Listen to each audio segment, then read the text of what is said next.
Hey there, today's topic is 10-note bebop scales. So this is kind of an extension of my previous lessons on bebop scales. If you don't know your bebop scales, you're not gonna get anything out of this because this is kind of for if you know your bebop scales but want to expand on that concept. So again, I'm using the Bergonzi book here called Jazz Line, which is one of the best books ever. And in one of the chapter is covering something that he calls 10-note bebop scales. So all we're doing, we're adding more chromatic notes to the already existing bebop scale. So let's say we have an E flat major scale. The bebop scale would be adding the flat 6.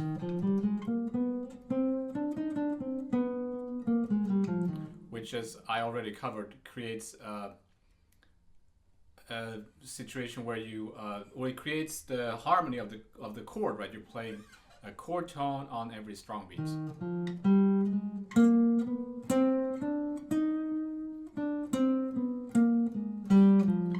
All we're doing with the 10-note bebop scale is that we're adding more chromatic notes from the third down to the root.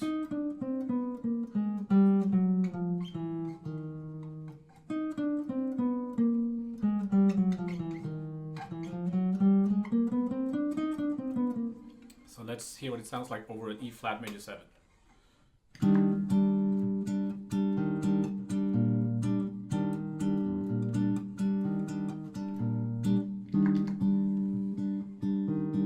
So here's an E flat regular bebop scale.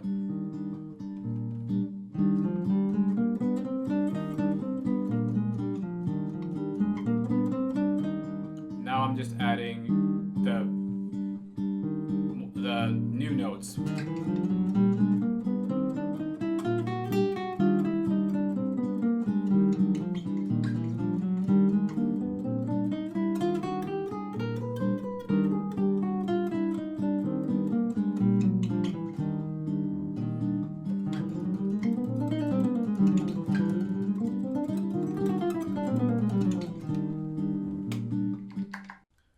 So I think you notice that we're getting pretty close to strictly chromaticism, which is what I like about this. A lot of players, sometimes you'll hear players say stuff like, when I get lost, I just play chromatic stuff.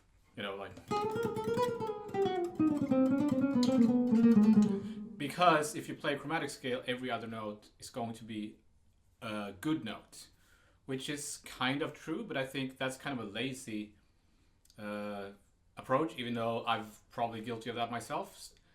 But this is a more sophisticated way to play chromatic scales. You're still outlining the harmony, you're still playing the chord,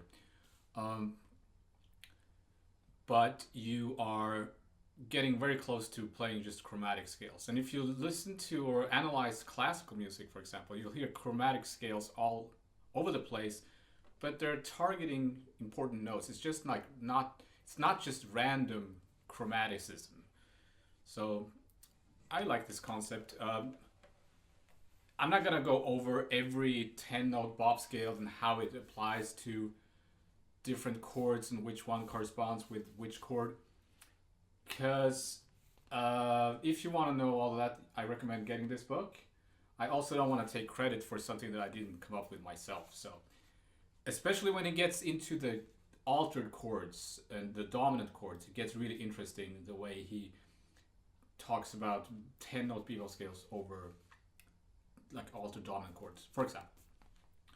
But we're gonna apply this to a tune, and I was thinking about the tune 4 by Miles Davis, which I had to play on a jam the other night, and so let's look at the chords. E flat major 7, E flat minor 7, A flat 7, F minor 7, A flat minor 7, D flat 7, and so on.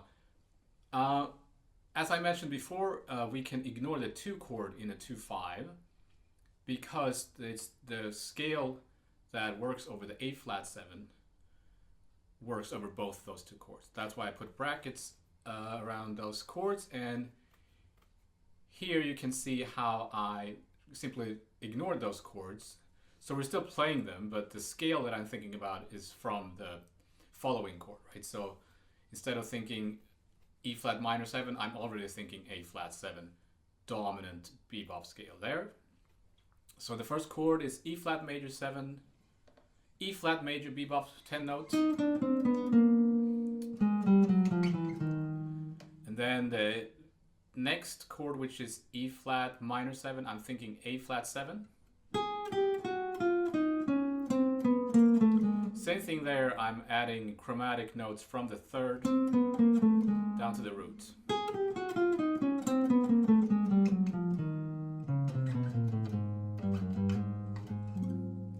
Then F minor 7, I'm thinking of a F Dorian scale. With, in this case, I'm adding the new chromatic notes from the fifth down to the major third. So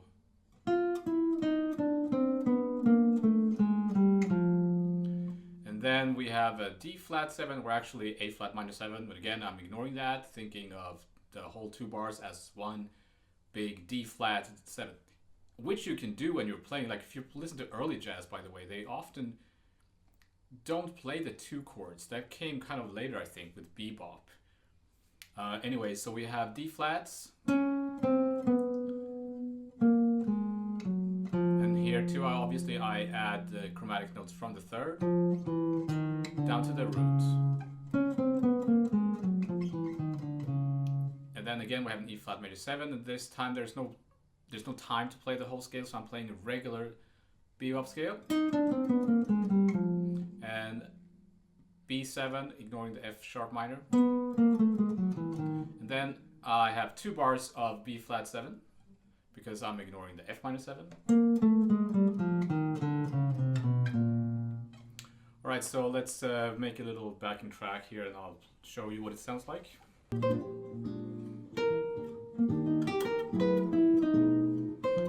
Alright, E flat major 7. A flat.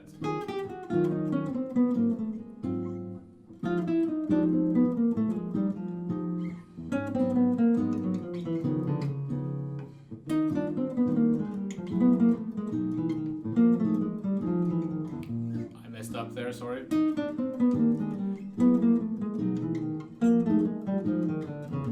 There it is.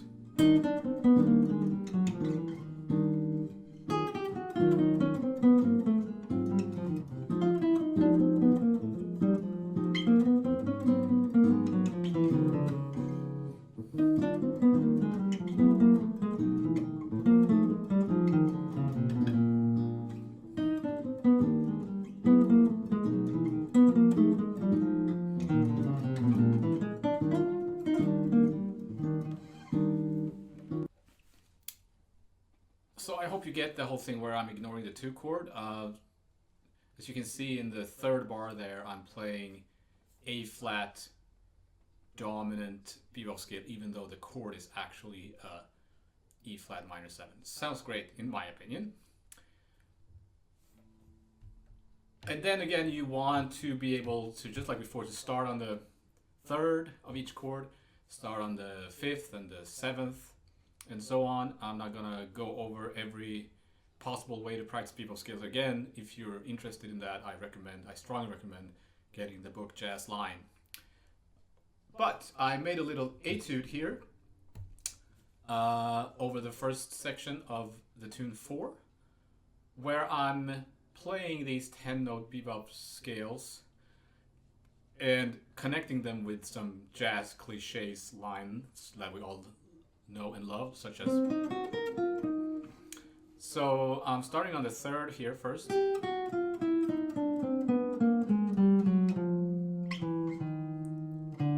then I'm playing an A flat 10-note bop scale, ascending. When I hit the C, which is the third of that chord, I'm playing a jazz cliche. So I'm connecting bebop scales with some jazz idioms or whatever, bebop cliche idioms, I don't know what to call them.